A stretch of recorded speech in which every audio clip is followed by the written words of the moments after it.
Por que o ministro Mandetta foi demitido?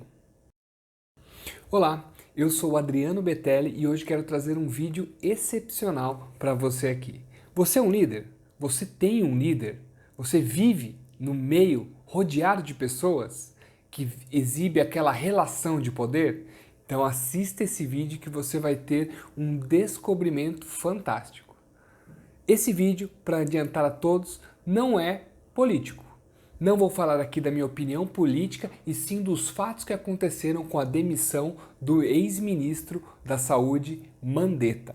Esse vídeo também não é a solução de tudo. Se você quer uma opinião política, eu recomendo que você assista a Jovem Pan, CNN e outros jornais que trazem mais credibilidade para esse assunto. O que eu vou falar aqui é sobre ciência comportamental, sobre teoria de relacionamento, teoria do poder. E esse vídeo está baseado nesse livro aqui, As 48 Leis do Poder. E já dizendo que a primeira lei ela foi fundamental para que o ministro seja demitido. Fique com a gente que você vai ver todos esses pontos. Já na primeira lei do livro, nós conseguimos enxergar o grande erro do ministro Mandetta. E a lei está descrita dessa forma: não ofusque o brilho do seu mestre. Não ofusque o brilho do seu líder. E aqui ele diz: faça sempre com que as pessoas acima de você se sintam confortavelmente superiores. A pessoa que está num cargo de liderança, ela necessita de segurança. E ela necessita, na questão hierárquica de poder, se sentir confortavelmente superior a você. E esse foi um dos grandes erros do ministro Mandetta. Muito legal desse livro é que ele traz alguns exemplos para completar a sua teoria, exemplos reais. Já nessa lei ele fala sobre a questão do rei Luís XIV, que ao ser cortejado em demasia por um ministro da Finança, ele acabou demitindo esse ministro da Finança por se sentir inseguro. O que aconteceu? O ministro das Finanças queria agradar o rei, pois ele queria alcançar o cargo de primeiro-ministro naquela época. E para comemorar isso, para agradar, cortejar demasiadamente o rei, ele preparou uma festa fantástica, cheia de atrações, cheio de cortejos, 7 pratos e várias questões. Porém, nesse momento, os convidados e todas as personalidades políticas e não políticas viraram todos os olhos para o ministro da Finança, esquecendo por alguns minutos que um rei existia. Porém, isso afetou a vaidade desse rei. Aquela palavrinha que está dentro de nós, chamada ego. E esse rei, na outra manhã, declarou a prisão desse seu ministro da Finança, acusando ele de roubo. E o mesmo fez isso, porém ele fez para agradar o rei. E o rei sabia de todas as artimanhas que ele tinha utilizado anteriormente. E o que fica dessa grande lição? Cuidado ao cortejar demais o seu líder, o seu mestre. Cuidado ao aparecer demasiadamente, pois assim você ofusca o brilho dele e ele pode até naquele momento agradecer, mostrar ali um apreço por todas as suas habilidades.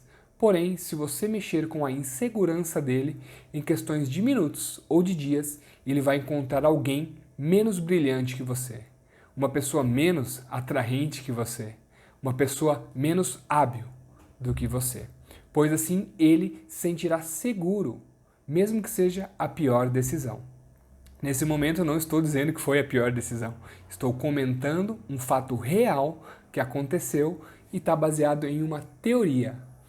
Dessa forma, todos nós temos inseguranças. E quando nós sofremos um desequilíbrio nas nossas inseguranças, nós voltamos para o nosso espírito mais antigo, uma questão ali de sobrevivência. E foi isso que aconteceu nesse exemplo do primeiro capítulo das 48 Leis do Poder. E agora eu convido você a fazer uma analogia com o que aconteceu com Mandetta, pois eu acredito que, por não obedecer essa lei, ele rodou. E quem pode se beneficiar dessa lei? Quem pode se beneficiar desse vídeo e desse aprendizado real que aconteceu? Filhos. Pois muitas vezes nós temos dentro das famílias a guerra de ego e de poder entre filhos e pais, filhas e mães. Você, que é um líder ou um liderado, também pode aprender com isso ao tomar melhor as suas decisões. Você que é um funcionário, um colaborador, um agente político. Quantos exemplos nós temos na nossa humanidade e aqui na nossa realidade de situações parecidas com essa? Entre time de futebol, por exemplo, entre familiares brigando por causa do poder e por causa do ego, assim dizendo. E lembre de uma coisa, o que o ser humano mais quer é ter razão.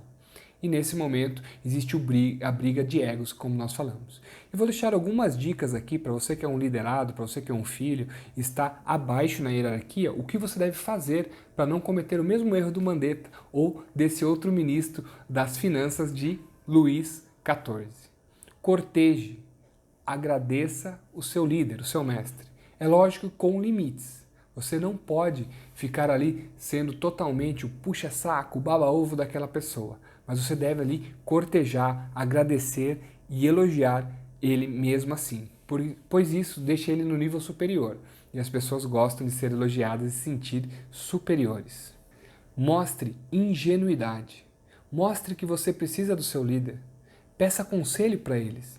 E às vezes vale até a pena cometer alguns erros, pequenos erros, que não vão te prejudicar lá no futuro, para que esse líder corrija, para que ele se sinta importante. E assim você consegue manter uma relação muito eficaz quando nós falamos do jogo do poder.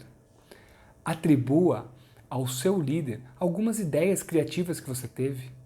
Fale publicamente que se não fosse as reflexões, se fosse o apoio dele, você não teria essa ideia, você não conseguiria entregar aquele resultado XYZ. Ao fazer isso, você coloca ele no pedestal, as pessoas olharão para ele e ele se sentirá importante. Chegando ao final, eu gostaria de trazer para você uma questão excepcional que esse livro traz em todas as leis. O inverso, o quando você não deve utilizar tudo isso que nós falamos, cortejar, agradar o seu superior, fazer com que ele faça parte das decisões para ele se sentir importante e não mexer com as inseguranças dele. Primeira coisa que você precisa fazer, avaliar a força do seu líder, do seu chefe ou do seu mestre. Se você notar que ele é forte, que ele tem firmeza na posição que ele tem hoje, você precisa ter paciência. Pois se você tem habilidades, competências superiores a ele, consequentemente o tempo falará mais forte. O tempo vai ditar as condições para você chegar no nível de poder, no nível mais alto na hierarquia. Não vale a pena você subestimar essa lei, e sim coloque ela em prática. Porém, com paciência. Outra questão, se você faz essa análise de forças e o seu líder é fraco, você considera ele fraco, as pessoas ao redor consideram ele fraco, você sim pode ignorar essa lei e sim mostrar o seu brilhantismo, o seu talento e todas as suas competências, pois você estará ascendendo passos no degrau mais alto do poder. E outra questão, a terceira, se o seu líder está numa decadência, se ele é uma estrela cadente, está logo aos poucos ele está caindo na credibilidade, está perdendo força. Consequentemente, você não precisa exagerar no seu brilhantismo, pois a natureza fará com que ele caia e você assuma o poder. Dessa forma, eu gostaria de fechar essa aula fazendo a indicação desse livro, As 48 Leis do Poder. Porém, se você tem uma visão de mundo colorida, achando que as pessoas são maravilhosas, cuidado com esse livro. Eu acredito que não será uma boa leitura, pois nele ele traz fatos reais que aconteceram, trazendo muitas vezes a face mais escura dentro do ser humano. Então, se você acredita que o mundo é colorido, não leia para não acabar com essa sua visão de mundo. Agora, se você ficou curioso e deseja ter uma visão real, de fatos e evidências, para você conseguir se sobressair no seu dia a dia, eu faço a recomendação que essa é uma ótima leitura. Muito obrigado pelo seu tempo. Se você gostou desse vídeo, deixe um like, isso é muito importante para nós. Compartilhe para as pessoas que trabalham com você ou estão vivendo um momento que ela precisa ter noção dessa questão hierárquica de poder. E se você puder se inscrever no canal, você me ajuda muito. Um forte abraço e sucesso!